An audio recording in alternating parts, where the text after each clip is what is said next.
Chapter 1.2 ધોરણ 8 સંખ્યા રેખા. ગયા વર્ષે આપણે શીખી ગયા છે સંખ્યા રેખા. સંખ્યા રેખા પર ઋણ પૂર્ણાંક, શૂન્ય અને ધન પૂર્ણાંક આવેલા છે. બરાબર છે.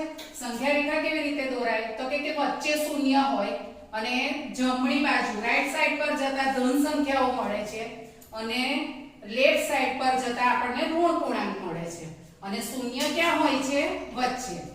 હવે જમણી બાજુ જતા સંખ્યા મોટી થતી જાય છે અને ડાબી બાજુ જતા સંખ્યા નાની થતી જાય છે. આ સંખ્યા રેખા વિશેની ખાલી ફક્ત માહિતી તમને આપી છે. હવે દાખલો આપણે શરૂ કરીશું. દાખલો 1, નીચેની સંખ્યાઓને સંખ્યા રેખા પર નિરૂપણ કરો. સંખ્યા રેખાની ઉપર નિરૂપણ કરવાનું છે. પહેલા આપણે સંખ્યા સમજવી પડશે. તો સંખ્યા શું છે? 7/4. 7/4 એટલે અંશમાં કઈ સંખ્યા કહેવાય? અંશ મોટો છે અને છેદ નાનો છે. અંશ કેવો છે? મોટો છે અને છેદ કેવો છે? નાનો. માટે તેને મિશ્ર સંખ્યામાં ફેરવવું પડે. તો મિશ્ર સંખ્યામાં ક્યાં ફેરવવું પડે? કે જ્યારે પણ તમે સંખ્યા રેખા પર નિરૂપણ કરવાનું હોય અને અંશ મોટો હોય અને છેદ નાનો હોય તો તેને સંખ્યા રેખામાં ફેરવશો તો તમને ખબર પડશે કે આ સંખ્યા કોની વચ્ચે આવેલી છે. એટલા માટે આપણે એને મિશ્ર સંખ્યામાં ફેરવવાનું છે. તો મિશ્ર સંખ્યામાં ફેરવવા માટે શું કરવાનું છે? તો કે જે અંશ છે તેને છેદ વડે ભાગવાનો છે. તો આ 7 છે તેને હું 4 વડે ભાગું છું. 4 × 4 એટલે મને મળે છે 3. અને એને લખવાના કઈ રીતે છે? તો કે આમ આ રીતે જવાનું. એટલે આ 1 છે તે અપૂર્ણાંકમાં આવશે, 3 અંશમાં આવશે અને 4 છેદમાં આવશે. એટલે 1.3 મળ્યા આપણને. 1.3 કેવી રીતે મળ્યા? તો કે 7/4 કર્યા એટલે એને મિશ્ર સંખ્યામાં ફેરવા એટલે આપણને 1.3 મળે છે. એટલે હવે આપણને ખબર પડે કે આ 7/4 કોની વચ્ચે આવે સંખ્યા રેખા પર? તો સંખ્યા રેખા પર તે આ આપણને જે 1 મળેલા છે તો 1 પછી તો 1 પછી કઈ સંખ્યા આવે છે? તો 2. તો 1 અને 2 ની વચ્ચે આવે છે. તો હવે 1 અને 2 ની વચ્ચે શું કરીશું? તો કે પહેલું તો આપણને ખબર પડી ગઈ કે આ 1 અને 2 ની વચ્ચે આવે છે એટલે આપણે 1 તો લઈ જ લઈશું. 1 પછી હવે શું કરવાનું? તો કે 1 અને 2 ની વચ્ચે 4 ભાગ કરવાના. કેમ 4 ભાગ કરવાના? તો કે નીચે 4 છે એટલે 4 ભાગ કરવાના ને ઉપર 3 છે એટલે ત્રીજો ભાગ લેવો પડશે. તો હવે આપણે સંખ્યા રેખા દોરીશું. સંખ્યા રેખા આ રીતે દોરવાની છે. ત્યાર પછી અહીંયા લેવાનું છે 1 અને અહીંયા લેવાના છે 2. 1 અને 2 ની વચ્ચે કેટલા ભાગ પાડવાના છે? 4. કેમ 4 પાડવાના છે? છેદમાં 4 છે એટલે. તો અહીંયા પાડીશ 1 2 3 અને આ ચોથો ભાગ. ચોથો ભાગ જે છેલ્લી સંખ્યા હોય ત્યાં લેવાનો. એટલે અહીંયા જો એક ભાગ, બીજો ભાગ, ત્રીજો અને ચોથો ભાગ મળી ગયો. હવે મારે લેવાનો છે કયો ભાગ? તો કે જે ઉપરની સંખ્યા છે તે ભાગ મારે લેવાનો. તો ઉપર કેટલા છે? તો કે 3 છે. એટલે હું ઉપરની સંખ્યા છે તો અહીંયાથી હું લઈશ તો એક ભાગ, બીજો અને ત્રીજો. તો ત્યાં આગળ આવશે મને 3/4. અને એ 3/4 એને કોઈ પણ બિંદુ વડે નિરૂપણ કરવાનું. એબીસીડી ની પહેલી એબીસીડી ના કોઈ પણ અક્ષર વડે એને નિરૂપણ કરવાનું. અને એ આપણને કયા મળ્યા છે? 7/4. એટલે એ બિંદુ પર સંખ્યા રેખા પર 7/4 દર્શાવે છે.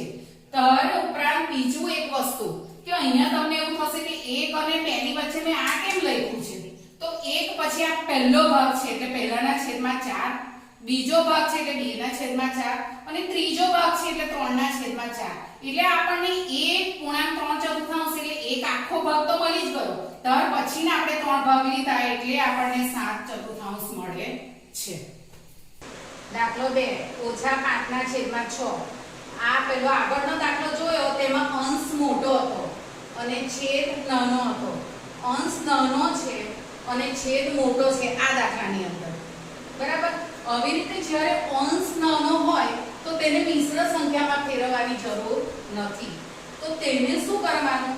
તો કે જ્યારે પણ અંશ નાનો હોય ત્યારે જોઈ લેવાનું કે તે ધન છે કે ઋણ છે તે સંખ્યા જોઈ લેવાની. તો પહેલા ફેરવવાની જરૂર નથી.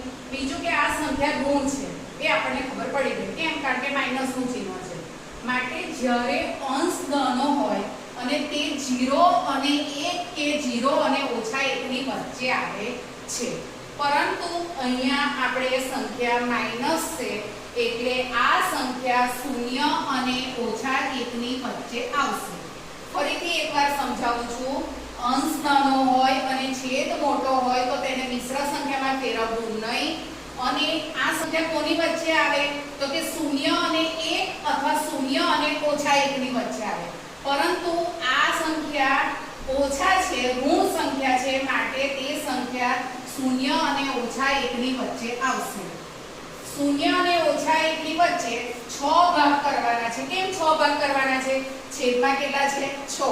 જે છેદમાં હોય તે ભાગ કરવાના, અંશમાં હોય તે ભાગ લેવા પડે. તો હવે આપણે સંખ્યા રેખા દોરીશું. તો સંખ્યા રેખા અહીંયા ઓછા 1 છે, અહીંયા 0 છે. અહીંયાથી આપણે કઈ બાજુ જવાનું છે તો કે ડાબી બાજુ. કેમ? કારણ કે માઈનસ ચિહ્ન છે. તો 0 ઓછા 1 ની નીચે 6, ઓછા 2 ની નીચે 6, ઓછા 3 ની નીચે 6, ઓછા 4 ની નીચે 6, ઓછા 5 ની નીચે 6 અને ઓછા 1. આ રીતે આપણે કેટલા ભાગ પાડ્યા તો કે 6, 1 2 3 4 5 અને 6 ભાગ.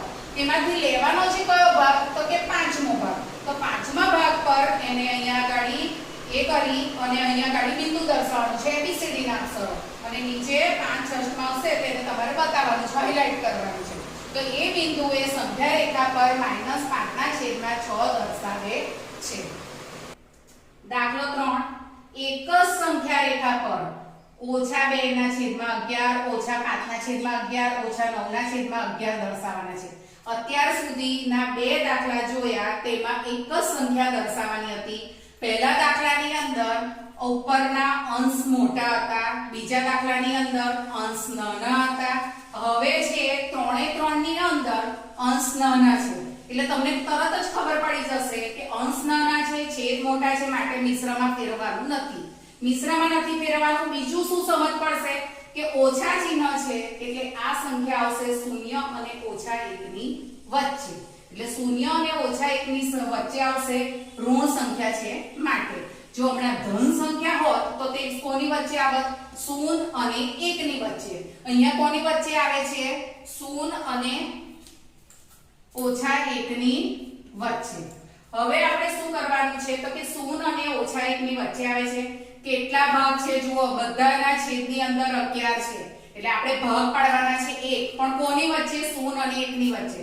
તો અહીંયા હું સંખ્યા રેખા દોરીશ. આ સંખ્યા રેખા દોરેલી છે. અહીંયા 0 છે અને અહીંયા -1 છે, ઓછા 1 છે. તો એ બેની વચ્ચે મારે કેટલા ભાગ પાડવાના છે તો કે 11. તો એક ભાગ, બીજો, ત્રીજો, ચોથો, પાંચમો, છઠ્ઠો, સાતમો, આઠમો, નવમો, 10મો અને આ 11મો ભાગ. 11 ભાગ મળી ગયા. હવે પહેલી સંખ્યા કઈ છે તો કે -2/11. એટલે આપણે કયો ભાગ લેવાના છે? બીજો ભાગ.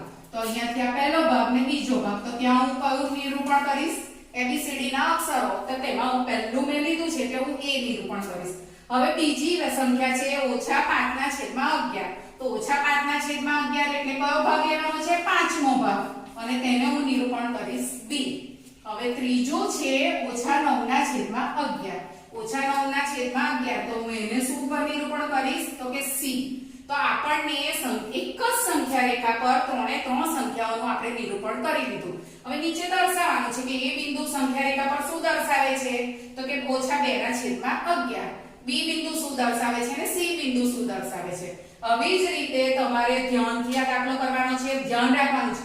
આ દાખલાની અંદર કશું કરવાનું છે નહીં. એક જ વસ્તુનું ધ્યાન રાખવાનું છે કે પહેલા અંશ મોટો છે કે છેદ મોટો છે. જો અંશ મોટો હોય તો તેને મિશ્રમાં ફેરવવાનું, અને જો અંશ નાનો હોય તો તમને ખબર પડી જાય કે આ 0 અને 1 અથવા 0 અને ઓછા 1 ની વચ્ચે આવે. જો ધન સંખ્યા હશે તો તે 0 અને 1 ની વચ્ચે આવશે, અને જો ઋણ સંખ્યા હશે તો તે 0 અને ઓછા 1 ની વચ્ચે આવશે. બીજું શું ધ્યાન રાખવાનું છે કે જે નીચેની સંખ્યા છે તેટલા જ ભાગ પાડવાના છે, અને જે ઉપરની સંખ્યા છે તેટલા ભાગ આપણે લેવાના છે. એટલે ગણીને જો ઋણ સંખ્યા હોય તો ડાબી બાજુ ગણતા ગણતા જવાનું, અને ધન સંખ્યા હોય તો જમણી બાજુ ગણતા ગણતા જવાનું. હા, હવે આપણે આગળ જે 3 દાખલા કર્યા તેના પ્રમાણેના મેં હોમવર્ક આપેલું છે. 5/4 -2 અને એક જ સંખ્યા રેખા પર 0.5, -0.3, 1.2 અને -1.7 દર્શાવવાના છે. તો તે તમારે સંખ્યા રેખા પર આ દાખલાને નિરૂપણ કરવાનું છે, ના આવડે તો પછી મને તમે પૂછજો. હવે આપણે કરીશું રીત 8. રીત 8 માં છે 2 થી નાની 5 સમય સંખ્યાઓ લખો. 2 થી નાની એટલે 2 ની ઉપર જવાનું નથી. હવે તરત જ આપણે મનમાં સંખ્યા રેખા યાદ આપવી જોઈએ. 2 થી નાની, 2 થી નાની એટલે કયું આવશે? 2 થી નાની અસંખ્ય પહેલા તો સમય સંખ્યા મળે એ ધ્યાન રાખવાનું. અસંખ્ય એટલે ગણી ન શકાય એટલી બધી સંખ્યાઓ મળે, જે ધન પણ હોઈ શકે અને ઋણ પણ હોઈ શકે. કઈ કઈ હોઈ શકે? ધન પણ હોઈ શકે અને ઋણ પણ હોઈ શકે. તો 2 થી નાની સંખ્યાઓ કઈ કઈ છે? પહેલા તો એ સંખ્યા રેખા પર જવાનું. તો 2 થી નાની સંખ્યા એટલે 1 આવશે, 0 આવશે, -1 આવશે, -2 આવશે, -3 આવશે, ડેશ ડેશ ડેશ અસંખ્ય ચાલ્યા કરશે. તો 2 થી નાની સંખ્યાઓ આ મળી. પણ આપણે કઈ જોઈએ છે? સમય સંખ્યા. સમય સંખ્યા એટલે કઈ સંખ્યા? અંશ અને છેદ વાળી સંખ્યાઓ. તો 2 થી નાની સમય સંખ્યાઓ શોધવા માટે 1/10 લખાય, આ 1/15 લખાય, 1/17 લખાય, 1/18 લખાય. એ રીતે લખીને તમે 5 સમય સંખ્યા શોધી શકો. હવે કોઈને એવું લાગે કે 1 વાળી જ મળે છે, તો એવું નથી. 1 પછી ડાયરેક્ટ આવે છે -1. તો -1 શૂન્ય લેવાના નહીં આપણે. -1 તો -1 ની નીચે પણ 18, -1 ની નીચે 13, -1 ની નીચે 15 એવું લખી શકાય. ત્યાર પછી -2, પછી -3. તમે ગમે તે સંખ્યાઓ લઈ શકો, પણ તે કઈ લેવાની છે? તો કે તે આપણને આ ખબર હોવી જોઈએ કે આ સંખ્યાઓમાંથી આપણે લઈ શકીએ. નહીં તો તમે એવું લખશો કે 3/15 તો તે તમારું ખોટું પડશે. બરાબર છે? -3/15 આવશે તો તે સાચું પડશે. કેમ? કારણ કે 2 થી નાની સંખ્યાઓ પહેલા આપણા મગજમાં ધ્યાન હોવું જોઈએ. હવે 2 થી નાની સમય સંખ્યાઓ તમને મળી ગઈ. તમારે 5 જ જોઈતી હતી, આપણે શોધી છે 1 2 3 4 5 6. તમે હજુ ઘણી બધી શોધી શકો. એમાંથી ગમે તે 5 તમે લખી શકો તો તમારો સાચું જ પડે. હવે આની અંદર નોંધ એટલે શું? કે શું આ છે? તમારે આ દાખલો કેવી રીતે કરવાનો તે તમારા મગજમાં, આ તમારે દાખલાની અંદર લખવાનું નથી, પણ નોટમાં નોંધ કરીને લખી રાખવાનું છે કે જેથી તમને ખબર પડે કે આ દાખલો મારે કેવી રીતે કરવાનો.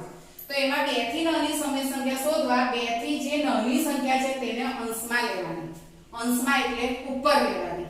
2 થી નાની સંખ્યાઓ જુઓ, મેં 2 થી નાની સંખ્યા લીધી છે. 2 થી નાની સંખ્યા 1 છે, -1 છે, -2 છે, એ અંશમાં લેવાની.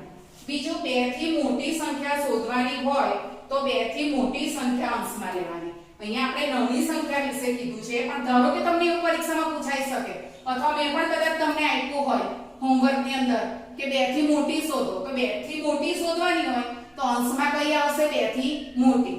અને અંશ અને છેદ કરતા નાનો લેવામાં આવે છે. એટલે અંશ કરતા જ્યારે મોટી સંખ્યા શોધવાની હોય તો હું શું લઉં? અંશમાં 3 લઉં. 2 થી મોટી કઈ આવે? તો કે 3 આવે.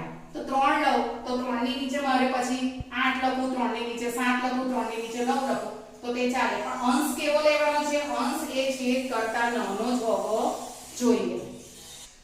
હોમવર્ક 3 થી મોટી 5 સમય સંખ્યાઓ શોધો. મેં તમને નોંધ આપી દીધી છે. એ નોંધ પ્રમાણે તમારે આમાંથી કરવાનું છે કે 3 થી મોટી 5 સમય સંખ્યાઓ શોધો. બીજું -2 થી મોટી 5 સમય સંખ્યાઓ શોધો. તો તે પણ તમારે જોવાનું છે. -2 એટલે -2. -2 એટલે તમારે તરત જ સંખ્યા રેખા પર ધ્યાન રાખવાનું. અને સંખ્યા રેખા પર ક્યાં આગળ આવે છે? તો કે -2 થી મોટી સંખ્યા કીધી છે. મોટી સંખ્યા એટલે આપણે કઈ બાજુ જવું પડે? જમણી બાજુ. મેં તમને પહેલા જ આ સ્વાધ્યાયનું જ્યારે સંખ્યા રેખાનું ચાલુ કર્યું ત્યારે બતાવ્યું કે સંખ્યા રેખા દોરીને કે 0 થી કઈ બાજુ જઈએ તો મોટી સંખ્યા મળે અને 0 થી કઈ બાજુ જઈએ તો નાની સંખ્યા મળે. એટલે જમણી બાજુ જઈએ તો આપણને મોટી સંખ્યા મળે છે.